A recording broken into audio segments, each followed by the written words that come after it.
அல்லாஹ்வின் பேரருள் பெரும் கருணை அல்லாஹ் தஆலா அனைவர்களையும் மூமின்களாக முஸ்லிம்களாக உலகத்தில் படைத்து மூமின்களாக முஸ்லிம்களாக வாழ வைத்திருக்கிறார். அல்ஹம்துலில்லாஹ் அல்ஹம்துலில்லாஹ்.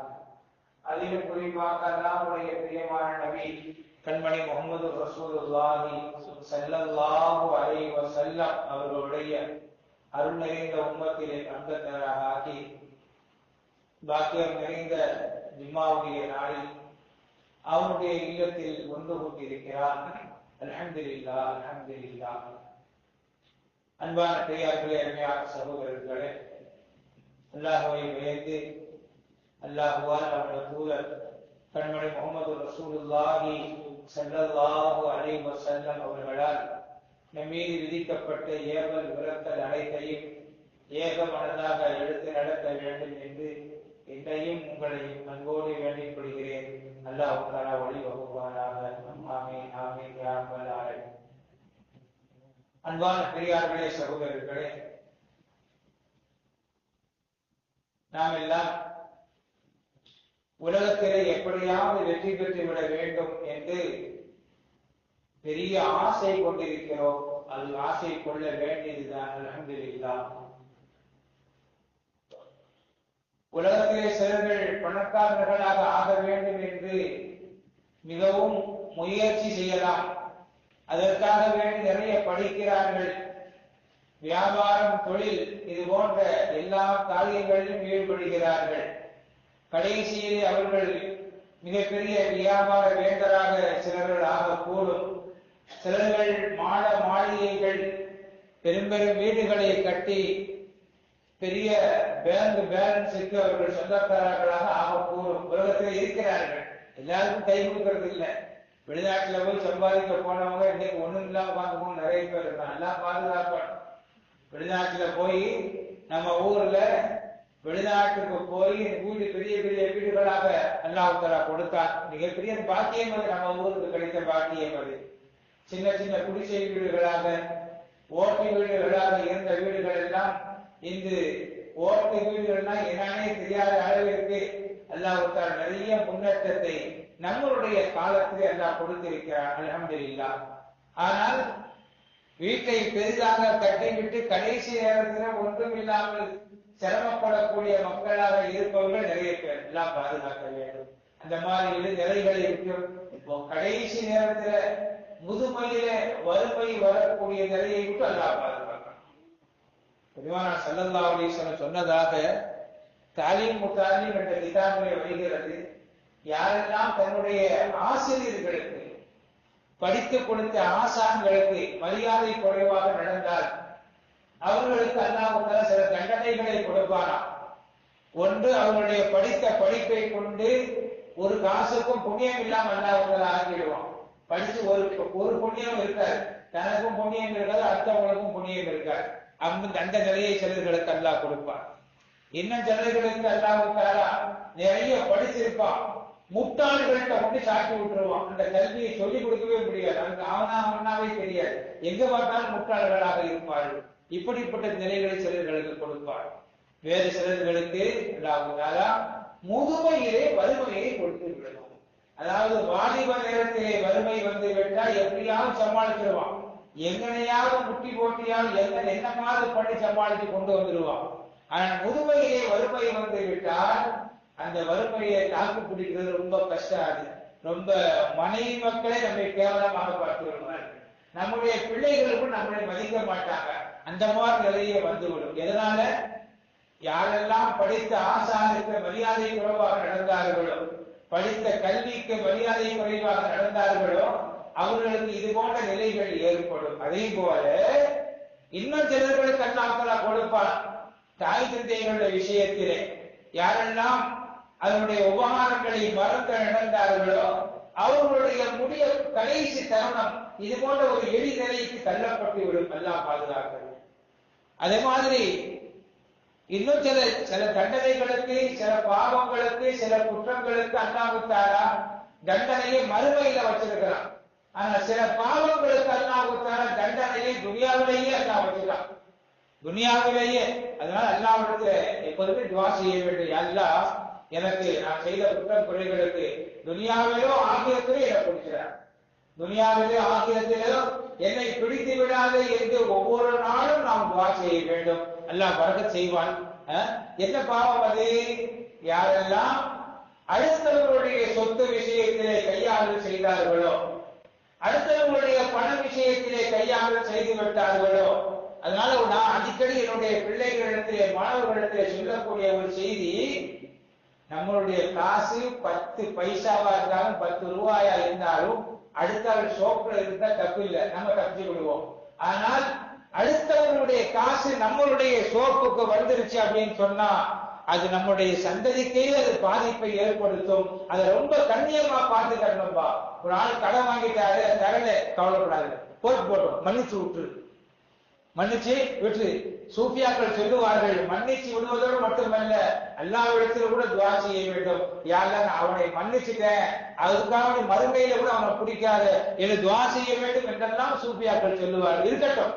ஆக சகோதரர்களே, சில குற்றங்களுக்காக வேண்டி மறுமையில் மாத்திரமல்ல துனியாவிலும் கூட பாதிக்கப்படுவோம். அதுவே அந்த பொது சொத்தாக இருந்தால், யாரெல்லாம் கையாளல் செய்து விட்டார்களோ 10 ரூபாயாக இருந்தாலும், அதனால பொது சொத்துக்கு பொறுப்புதாரிகளாக வருவதற்கு பெரியவர்கள் ரொம்ப பயந்தார்.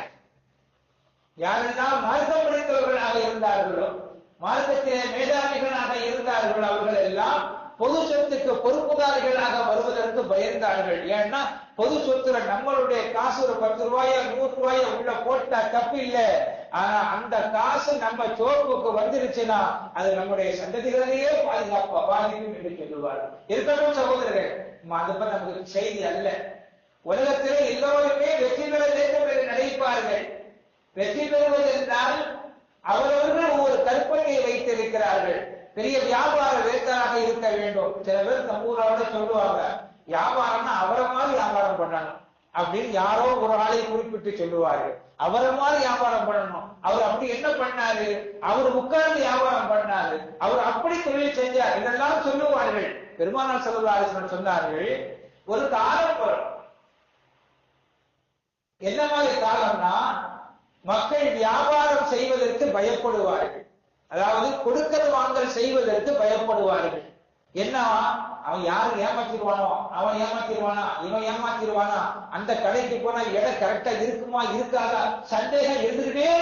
இன்னைக்கு எந்த கடையிலேயாவது சந்தேகம் இல்லாம இருக்கா? அரசாங்க கடை, ரேஷன் கடை, அங்கேயும் சந்தேகம் இருக்குது. எல்லாம் காய்கறி கடையில சந்தேகம், நகை கடையில அதை விட பெரிய சந்தேகம். என்ன நடக்குதுன்னே தெரியல. பெருமானார் ஸல்லல்லாஹு அலைஹி வஸல்லம் சொன்னார்கள், மக்கள் எல்லாம் பேசிக் கொள்ளுவார்கள், அந்த கடையில போய் சாமான் வாங்குறான். குறிப்பிட்ட ஆயிரக்கணக்கான கடைகள் இருக்கும். ஒரு கடையை சுட்டி காட்டி மக்கள் பேசுவார்கள், அந்த விலை நியாயமா இருக்கும். சிலர்கள் பேசிக் கொள்ளுவார்கள். இந்த கடையிலே எடை கரெக்டா இருக்கும் என்று 1000 கடைகள் இருக்கும் போது ஏதாவது ஒரு கடையை சுட்டி காட்டி மக்கள் பேசுவார்கள். இப்படிப்பட்ட ஒரு கேவலமான ஒரு நிலை வரும் என்று சொன்னார். கேவலமான, அது கேவலமான 1000 கடை வீணா போன கடை தானே, 1000 பேர் ஏமாத்துறாங்களே, 1000 பேர் ஒருத்தர் தானே ஒழுங்கா இருக்கிறான். ஸல்லல்லாஹு அலைஹி வஸல்லம் சொன்னார்கள், சரி அந்த கடையிலாவது நியாயம் இருக்குமா என்று பார்த்தால் அங்கேயும் கையில வெண்ணி கொட்டிடுச்சுன்னா புஷ்ஷு நீங்க இருக்குமா இல்லையா, அந்த நீர் கட்டி உள்ள காத்துதான் இருக்கும். அதே போல வீக்கமாக தெரியும், அங்கேயே பார்த்தாலும் தெரியுதான், கடைசியில உள்ள பார்த்தா உள்ள காத்துதான் இருக்கும். அதே போல அவனும் ஏமாற்றுகளை தான் பண்ணிக் கொண்டு இருப்பான். ஆனால் தான் ஏமாற்றுவது என்பது வெளியே தெரியாமல் இருக்கும். இன்னைக்கு நல்ல வியாபாரின்னு யாரை பார்த்து சொல்லுவாங்க, அவன் திருட்டுத்தனம் பண்ண நமக்கு தெரியலன்னா அவன் நல்ல வியாபாரி. யார் தைரியசாலினா யாரு, அவன் பயப்படுவான். பயப்படுறதை வெளியே காட்டிக்க மாட்டான். யாரு காட்டிக் கொள்ளாமல் இருக்கிறார்களோ அவர்கள் எல்லாம் தைரியசாலிகள். யாரெல்லாம் தப்பு செஞ்சு மாட்டாமல் இருக்கிறார்களோ அவர்கள் எல்லாம் நல்லவர்கள், உலகத்திலே போற்றப்பட்டுக் கொண்டிருக்கிறார்கள். ஆனால் யாருமே எல்லாரிடத்திலும் வியாபாரம் செய்வதற்கு தகுதி உள்ளவர்களாக அல்ல. அந்த மாதிரி நிலைமை இருக்குது நம்ம நிலைமை. யாராவது சொல்ல முடியுமா? சொல்லுங்க பாப்போம். அந்த எல்லா கடையிலும் நியாயமா இருக்குது, எங்க நான் நியாயமா வியாபாரம் பண்ணுவேன், எவ்வளவு நம்பகரமா நடப்போம். அண்ணன் தம்பிகளே நான் நியாயம் இல்லையே. சொத்து பிரச்சனை ஏற்பட்டுட்டா அண்ணன் தம்பி 1000 பிரச்சனை இருக்க, அங்கேயே விட்டு கொடுத்துக்கோ மனசு இல்லையே. 5 ரூபா 10 ரூபா மேல கூட குறைய போகுது, அந்த அதை கூட விட்டு கொடுக்க மாட்டோமே. அது என்னக்கு இதெல்லாமோ பிரச்சனை பண்ணிக்கொண்டே இருக்கிறோமே, எல்லாம் பாதுகாக்க வேண்டும் சகோதரர்களே. ஆக சிலர்கள் வெற்றி பெறுவது என்றால் தொழிலிலே, வியாபாரத்திலே, பணம் சம்பாதித்ததிலே, அதே மாதிரி பெரிய வீடு கட்டுவதிலே, வீட்டை கட்டிப்பாரு, கல்யாணத்தை முடிச்சுப்பாரு என்று சொல்லுவார்கள். அதுக்கு பிறகுதான் அவளுக்கு பிரச்சனையே ஆரம்பிக்கும். வீட்டை கட்டினதுக்கு பிறகு அதுல கடனாக போயிடுவான், கல்யாணம் முடிச்சு அதுல கடனாக போயிடுவான், அதுக்கடுத்து வீட்டுக்காரி பிரச்சனை, அதுல பெரிய தலைவலி, அது அந்த பக்கம் உள்ள பொம்பளைகள் பிரச்சனை, அதுவே பெரிய தலைவலி. அதுல கஷ்டப்பட்டு கொண்டிருக்கிறார்கள். ஆக யாருமே வெற்றி பெற்றவர்களாக தெரியல. வெற்றி பெற்றவர்கள இதுல வெற்றி பெற்றவங்களா இருப்பாங்களோ, இதுல வெற்றி பெற்றவங்களா இருப்பாங்களோ என்று ஒவ்வொருவர்களும் நினைத்து கொண்டே இருக்கிறார்கள். வெற்றி பெற்றவங்களா தெரியல. இன்னும் சில பேர் தேர்தல் நேரமாக இருக்கு, வெற்றி பெற வேண்டும் என்று சொல்லுவார்கள். வெற்றி பெறுவதுனா ஆட்சி அமைக்கணும். ஆட்சி அமைக்கிறதுனா நியாயமாகவா? நான் என்ன திருடுதனம் பண்ணினான்னு தெரியல, எதை செய்தாலும் தெரியல, காசை கொடுத்தோ, ஆளை வாங்கியோ, அல்லது பெட்டி வாங்கியோ, எதை கொடுத்தோ நான் வெற்றி பெற்று ஆட்சி அமைக்க வேண்டும், ஆட்சி அமைத்து விட்டால் நான் வெற்றி பெற்றவர் என்று அவர்கள் நினைத்துக் கொண்டு இருக்கிறார்கள். ஆனால் வெற்றி பெற்றவர்களா என்றால் உலகத்திலே அதுவும் கூட ஏமாற்றி வேலையில்தான். அதனால் உண்மையான சகோதரர்களே, அல்லாஹ்வும் ரசூலும் எதை வெற்றி என்று சொல்லுகிறார். பெருமானார் ஸல்லல்லாஹு அலைஹி வஸல்லம் வஃபாத் ஆயிட்டாங்க. வஃபாத் ஆனதற்கு பிறகு உமர் நாயகம் ரலியல்லாஹு தஆலா அன்ஹு அவர்கள் உஸ்மான் நாயகத்திலே வருகிறார்கள். அஸ்ஸலாமு அலைக்கும் என்று சொன்னாங்க, அவங்க பதில் சலாம் சொல்லவே இல்லை. ஒண்ணுக்கு 3 தடவை சொன்னாங்க, பதில் சலாம் சொல்லல. நேர அபூபக்கர் நாயகத்தில போறாங்க. அபூபக்கர் நாயகம் யார்? சாமானியமான ஆள் இல்லை, ஜனாதிபதி. அவங்கள்ட்ட போய் சொல்றாங்க, ஊர் கெட்டு போச்சுங்க, பெருமானார் ஸல்லல்லாஹு அலைஹி வஸல்லம் இருந்த நிலையை விட ரொம்ப மோசமா போயிடுச்சு. ரசூல் ஸல்லல்லாஹு அலைஹி வஸல்லம் அவர்களை அடக்கியாச்சு, அந்த மண்ணு கூட இன்னும் காயில மக்கள் எல்லாம் மாறிட்டாங்க. யார் சொல்றா? எதுக்கு கம்ப்ளைண்ட் பண்றாங்க? என்னப்பா பிரச்சனை? ஏன் இவ்வளவு பெரிய கம்ப்ளைண்ட் பண்றீங்கன்னா, சலாம் சொன்னாங்க, பதில் சொல்ல மாட்டாங்க உஸ்மானே ரலியல்லாஹு அன்ஹு. என்ன சொல்றாங்க? உமர் நாயகம் போய் சலாம் சொன்ன, இது ஒரு கம்ப்ளைண்டா? இன்னைக்கு நம்ம ஊர்ல என்ன நடக்குது? சலாம் சொன்னா எத்தனை பேர் சலாம் சொல்லாம போறோம், பதில் சொல்லாம போறோம். சலாம் சொல்லாம போராடு யாரு? பதில் சொல்லாம போராடு யாரு? காசு பணத்தை ஏமாத்திட்டு போற ஆள் யாரு? சொந்த பணத்தை வெட்டி இருக்கிறது யாரு யாரு? சண்டை போடுறது எத்தனை பேரு? அவன் 4 வாரம் நான் கொஞ்சம் திட்டி போட்டான், வேற என்ன செஞ்சுட்டான்? இதை சொல்லுவோம் நாம. ஒரு 4 பொய் தானே சொன்னான், இது ஒரு பெரிய மேட்டரா? நம்மள பேசுவோமா இல்லையா?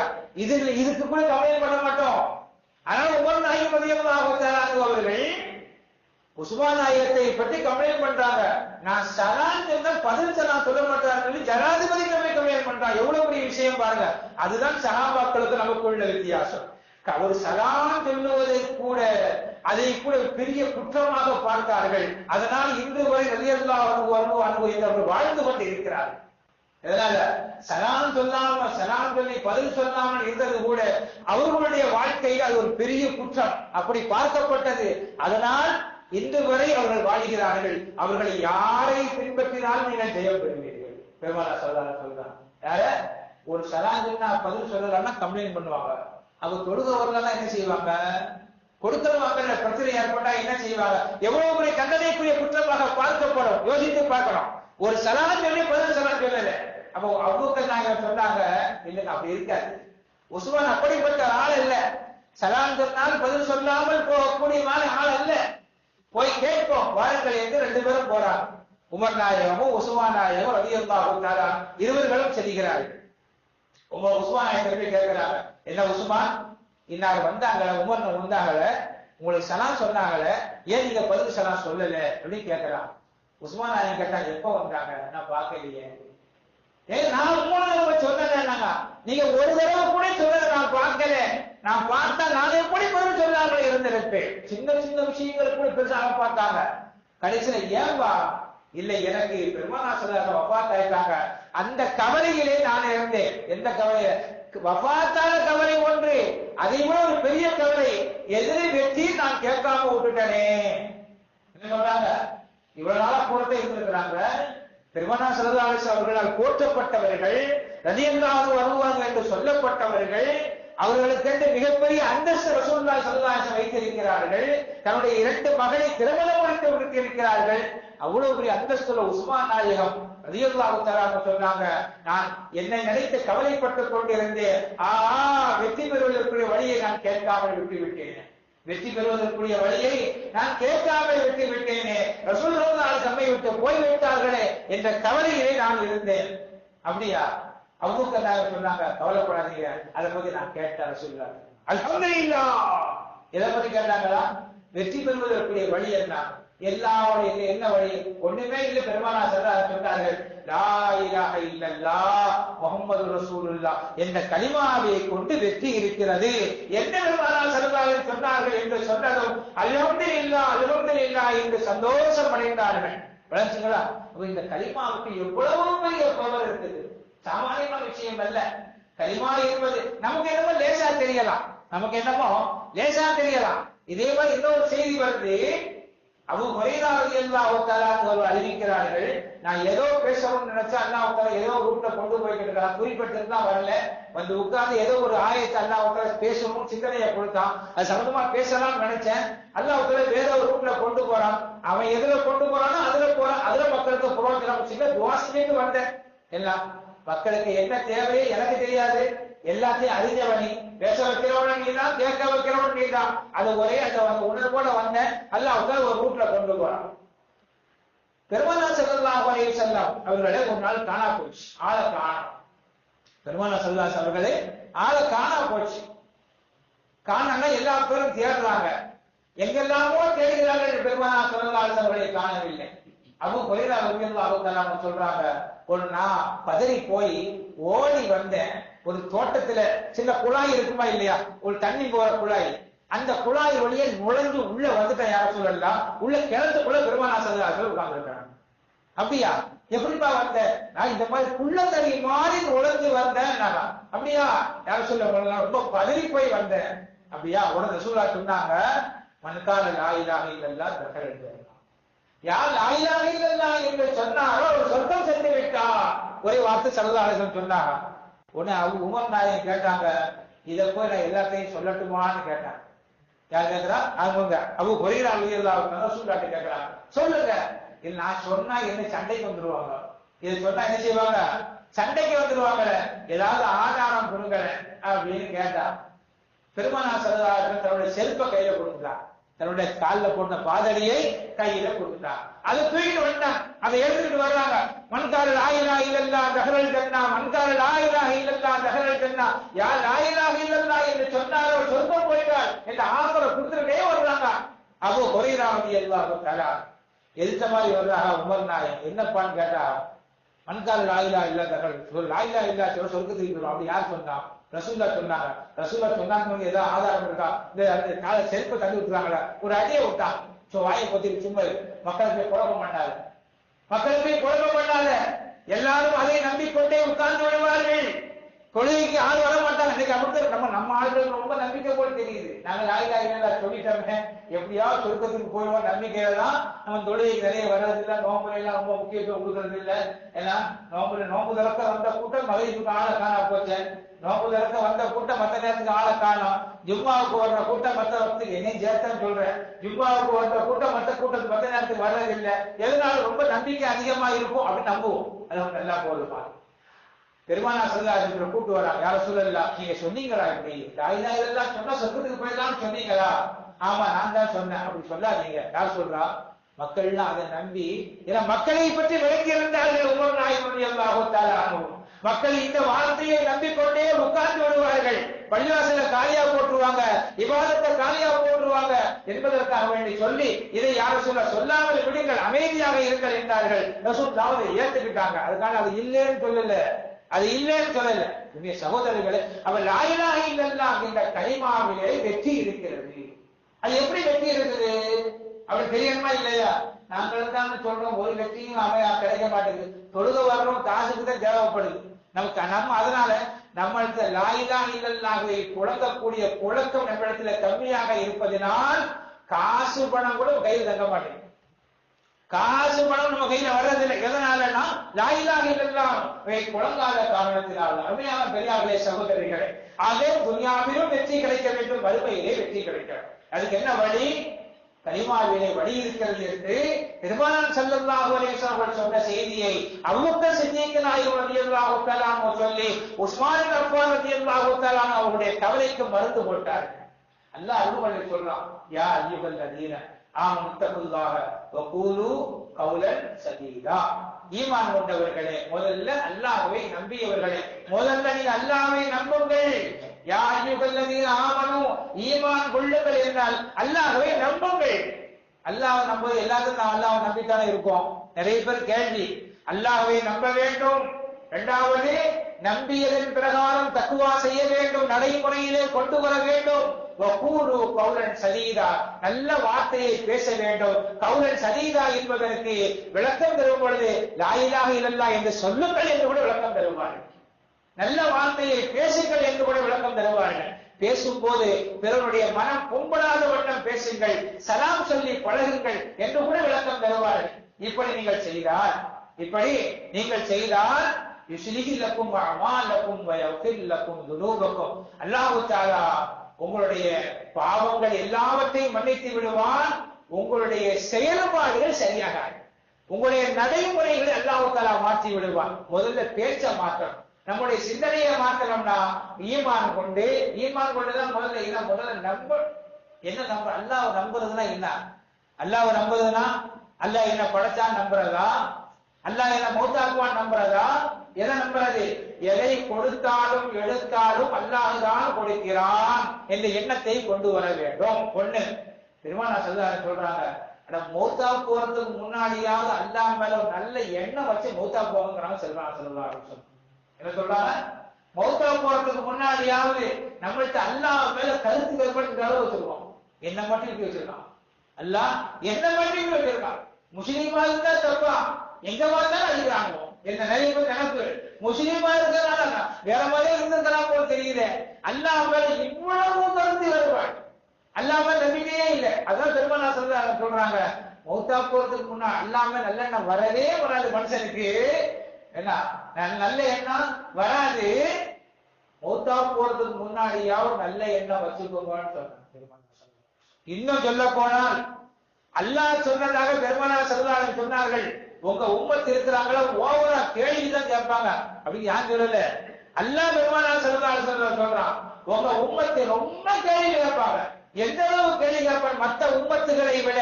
மற்ற உம்மத்துல அவங்க அந்த அளவு கேள்வி கேட்க மாட்டாங்க, எதாச்சும் நம்பிட்டு போயிட்டே இருப்பாங்க. நம்மளுக்கு எல்லாத்திலையும் நோண்டி கேள்வி கேட்கிறவன்.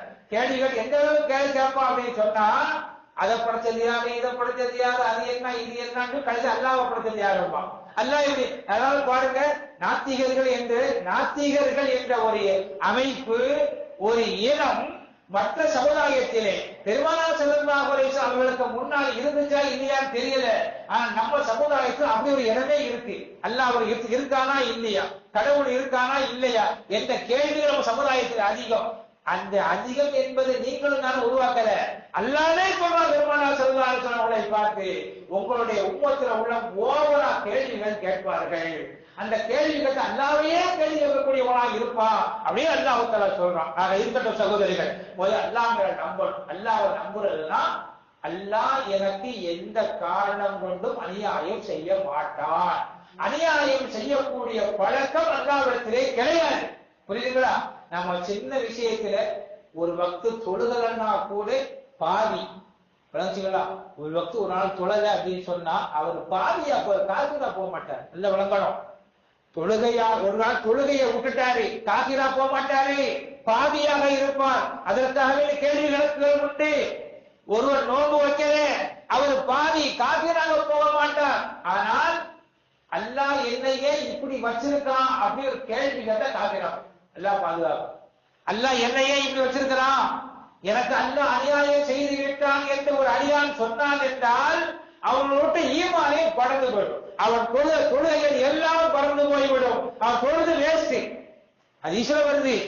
சில பேர் நாளை மறுமையிலே வரும்போது நிறைய கொள்கைகளை கொண்டு வருவார், நிறைய நோன்புகளை கொண்டு வருவார், நிறைய நன்மைகளை கொண்டு வருவார். அதோடு சேர்ந்து அடுத்தவனுக்கு செஞ்ச அநியாயத்தையும் சேர்த்து கொண்டு வருவான். அடுத்தவனை தீட்டி இருப்பான், அடுத்தவன் முதல்ல கை வச்சிருப்பான், அடுத்தவனை கொடுக்க வேண்டியத கொடுக்காம இருந்திருப்பான், அடுத்தவனை அழிச்சிருப்பான். இந்த மாதிரி புறம் பேச எல்லாத்தையும் சேர்த்து கொண்டு வருவான் ஒரு மனுஷன். என்ன செய்யப்படும்? பெருமானார் ஸல்லல்லாஹு அலைஹி சொல்றாங்க, இவனுடைய நன்மையை நாளை மறுமை நாள்ல அங்க காசு பணம் எல்லாம் ஒண்ணு இருக்காது. நம்ம கொண்டுகிட்டா போறோம், கட்டி ஆஸ்பத்திரிக்கு போறதா இருந்தா கை கொண்டு கட்டி கொண்டு போறோம். அங்க கபருக்குள்ள போகும்போது இருக்கிற பல்ல கூட கழட்டி விட்டுருவாங்க. கையில போட்ட வாட்ச், எங்க வாப்போ கையில வாட்ச கழட்டவே மாட்டாங்க. அங்க போகும்போது கையில கட்ட முடியாது, கழட்டிடுவாங்க. எதையும் போட முடியாது, எல்லாம் எவ்வளவு உயர்ந்த ட்ரெஸ் போட்டாலும் சரிதான், உலகத்துல வாழும் பொழுது கடைசியில் அங்க போகும்போது மல்லு துணிதான், அது தவிர வேற ஒண்ணும் கிடைக்க போறது இல்லை. ஏன்னா உள்ள காசு பணத்தை கொண்டு போக முடியாது. பெருமானார் ஸல்லல்லாஹு அலைஹி வஸல்லம் சொன்னார்கள், மறுமையில் எழுந்து வரும் பொழுது அங்கே காசு பணம் எதுவும் இருக்காது. யாரெல்லாம் துன்யாவிலே அநியாயம் செய்து விட்டார்களோ அவர்கள் ஒன்று அநீதி இழைக்கப்பட்டவர்களாக நிற்பார்கள். அவர்களுக்கு காசு பணத்துக்கு பகரமாக, அவர்களுக்கு இழைத்த அநீதிக்கு பகரமாக நன்மையை கொடுக்க வேண்டும். நன்மை ஒன்றும் இல்லை என்றால் அவனுடைய பாவத்தை தூக்கி இவன் தலையில தூக்கி போட்டு சுமந்துட்டு போ, இவர்தான் முஃப்லிஸ், ஓட்டாண்டி என்று பெருமானார் ஸல்லல்லாஹு அலைஹி வஸல்லம் சொன்னார்கள். அருமையான சகோதரர்கள், அதை விட்டு நாம் பாதுகாப்பு தேட வேண்டும். ஆக அல்லாஹ் மேல முக்கியமாக நல்ல எண்ணம் வந்துவிட்டால் நாம் ஜெயம் பெற்றவர்கள். நம்பிக்கை வர வேண்டும். நம்பிக்கை வருவதோடு மட்டுமல்ல, ஒவ்வொரு நேரத்திலும் அதை செயல்படுத்திக் கொண்டே இருக்க வேண்டும். எதை கொடுத்தாலும் எதை எடுத்தாலும் அல்லாஹ்தான் எனக்கு கொடுத்தால் என் நம்பிக்கை வர வேண்டும். யாருக்கெல்லாம் வந்ததோ அவர்கள் ஜெயம் பெற்றவர்கள், யாருக்கெல்லாம் கிடைத்ததோ அந்த அவர்களெல்லாம் பாக்கியவான்கள். இந்த மாதிரி செயல்பட்டு நல்ல வார்த்தைகளை பேச ஆரம்பித்தார். யாரை கண்டாலும் புன்முறுவலோடு சலாம் சொல்ல ஆரம்பித்தார். யாரை கண்டாலும் கலிமாவுடைய உறவோடு பேச ஆரம்பித்து விட்டால் அவருடைய பாவங்கள் எல்லாம் மன்னிக்கப்பட்டு விடும். அதாவது அல்லாஹ் குர்ஆன்ல சொல்றான், இன்ன ரஹ்மத்தி, அதாவது அல்லாஹ் தஆலா தன்மேல் விதித்து விட்டான், கதப ரப்புக்கும் அலா நஃப்ஸிஹி ரஹ்மத், தன்னுடைய ரஹமத்தை அல்லாஹ் தஆலா தன்மீது எழுதி விட்டான், விதித்து விட்டான். ரஹமத்துனா என்னவா? இன்னல்லாஹ யக்ஃபிரு துனூப ஜமீஆ, எல்லா பாவத்தையும் மன்னிக்கிறேன் என்பது ரஹமத். ரஹமத்துனா என்ன? எல்லா பாவத்தையும் அல்லாஹ் மன்னிக்கிறான். மன்னிப்பதற்கு அல்லாஹ் தஆலா நம்மிடத்தில் எதிர்பார்ப்பது என்ன? சாலாக்கு தேடுவது, காரணத்தை எல்லாம் தேடுகிறார். மன்னிக்கிறது ஏதாவது ஒரு காரணம் அல்லாஹ்வுக்கு வேண்டும். ஏதோ ஒரு சின்ன காரணமோ ஒரு பெரிய காரணம், ஏதாவது ஒரு காரணம் வேண்டும். காரணம் இருந்தால் அல்லாஹ் மன்னித்து விடுவான். அதே போல காசு பணத்தை சம்பாதிக்கணும், எப்படி வேணாலும் சம்பாதிக்கலாம், தயவு செய்து நினைக்க. ஹலாலான வழியிலே சம்பாதிக்க வேண்டும், ஹராமான வழி வேண்டாம். ஹலாலான வழியிலே சம்பாதிக்க வேண்டும். காசு ஒரு செய்தி என்னன்னா, பிறப்பது நம்ம கையில இல்லை, ஆனா எப்படி மௌத்தா போம் நம்ம கையில இருக்கு. யோசிக்கலாம், எல்லாம் என்ன இப்படி மௌத்தாக்கு கேட்கலாமா இல்லையா? எல்லாத்தையும் துவா செய்யலாமா இல்லையா? நம்மள துவா செய்யதான் செய்யறோம். எல்லாம் கலிமாவோடு என்ன மௌத்தாக்கு, எல்லாம் ஈமானோடு என்ன மௌத்தாக்கு என்று கேட்பதற்கு நமக்கு உரிமை இருக்கிறது. ஆனால் எங்க பிறக்கணும், எந்த வாப்பம்மாவுக்கு பிறக்கணும், எந்த ஊர்ல பிறக்கணும் நம்ம கையில இல்லை. பிறப்பது நம்ம கையில இல்லை, ஆனா இறப்பது நம்ம கையில. அல்லாஹ் ஒன்றை அவன் கையில வச்சிருக்கிறான், ஒன்றை நம்ம கையில கொடுத்திருக்கிறான். அதே மாதிரி வரவு நம்ம கையில இல்லை. காசு பணத்தை சம்பாதிப்பது நம்ம கையில இல்லை. எப்படி பிறப்பு நம்ம கையில இல்லையோ அதே போல காசு பணத்தை சம்பாதிக்கக்கூடிய வரவு நம்ம கையில இல்லை, ஆனால் செலவு நம்ம கையில இருக்கு. எப்படி செலவழிக்கிறோம் என்று பார்க்க வேண்டும். ஒரு தவறான வழியிலே செலவழித்தார் என்றால் அவர் தவறான வழியை சம்பாதிப்பார் அர்த்தம். தவறான வழியில் ஒருவர் சம்பாதித்தார் என்றால் அவர் தவறான வழியில செலவழிப்பார். தேவையில்லாத வருமானம் வந்து விட்டால் தேவையில்லாத செலவுகள் அவருக்கு வந்து சேரும். எல்லாம் பாதுகாக்க அருமையான சகோதரர்களே, ஆக செலவு நம்ம கையில இருக்கிறது, வரவு நம்ம கையில இல்லை. வரவு அவன் கையில வச்சிருக்கிறான். தான் நாடியவர்களுக்கு அல்லாஹ் தஆலா கணக்கே இல்லாமல் அல்லாஹ் கொடுத்து கொண்டே இருக்கிறான் என்று குர்ஆன் ஆயத் சொல்லித்தருது. இன்னும் சில பேருக்கு வருது, சில பேருக்கு அல்லாஹ் விசாலமாக குடிக்கிறான், சில பேருக்கு அல்லாஹ் குறைச்சு கொடுக்கிறான் அப்படிங்கிறான். கொடுப்பது என்பது, வரவு என்பது நம்ம கையில இல்லை. நல்ல தெரியணும், நம்ம கையில இல்லை, ஆனால் செலவு நம்ம கையில இருக்கிறது. அதனால எப்படி சம்பாதிக்கணும்னு கொஞ்சம் பாருங்க. எப்படி சம்பாதிக்கணும், எந்த வழியாக காசு வருது, காசு பணம் வருவதற்குள் ஒரு சின்ன வழியை வச்சுக்கிட்டா போதுமானது. அது ஹலாலான வழியாக யாருல எனக்கு எதை கொடுத்தாலும் எனக்கு ஹலாலான வழிகளை கொடு. நீ ஆர்வக்கூடாத வேகமா கேட்டோம் அப்படின்னு சொன்னா ஹராமான வழியில கூட காசு வரும். ஹராமான வழியில, ஹராமான வழி நிறைய இருக்குது. பெருமானார் ஸல்லல்லாஹு அலைஹி வஸல்லம் ஒரு ஆள் கேட்டார், யார சொல்லலாம், நான் கொஞ்சம் பாட்டுலாம் நல்லா பாடுவேன், பாட்டு பாடி சம்பாதிக்கலாமா அப்படின்னு கேட்டான். ஸல்லல்லாஹு சொல்றாங்க, ஏப்பா ஒரு ஹலாலான வழி இருக்கும் போது ஏன் நீ ஹராமுக்கு ஏன் போற? ஹலாலான வழி இருக்கும் பொழுது ஏன் நீ ஹராமான வழிக்கு போற? பெருமானார் ஸல்லல்லாஹு அலைஹி வஸல்லம் சொல்கிறார். அருமையான சகோதரர்களே, ஹலாலான வழியை முன்னால் தேட வேண்டுமே, ஹராமான வழியினால் தேடக்கூடாது. ஆக இதுதான் தக்வாவுடைய வழி. வரவு நம்ம கையிலே இல்லை, அது நல்லா தெரியணும். எதை கொடுத்தாலும் அல்லாஹ் தான் கொடுக்கிறான். அதே போல எதை எடுத்தாலும் அல்லாஹ்விடத்திலே உன் பெரியவர்கள் சொல்லுவார்கள், தான தர்மத்தை கரெக்டா கொடுத்துருங்க, தான தர்மத்தை கரெக்டா கொடுத்துருங்க. அல்லாஹ் உங்களுக்கு கொடுத்தா அதனால கேட்கிறான். இல்ல கேட்க அல்லாஹ்வுடைய உரிமை இருக்கு, யோசிக்கணுமா இல்லையா? அவன் கொடுத்ததுனால அவன் கேட்க அல்லாஹ்வுக்கு உரிமை இருக்கிறது. அவன் கொடுக்கவில்லை என்றால் அல்லாஹ் கேட்கவே மாட்டான்.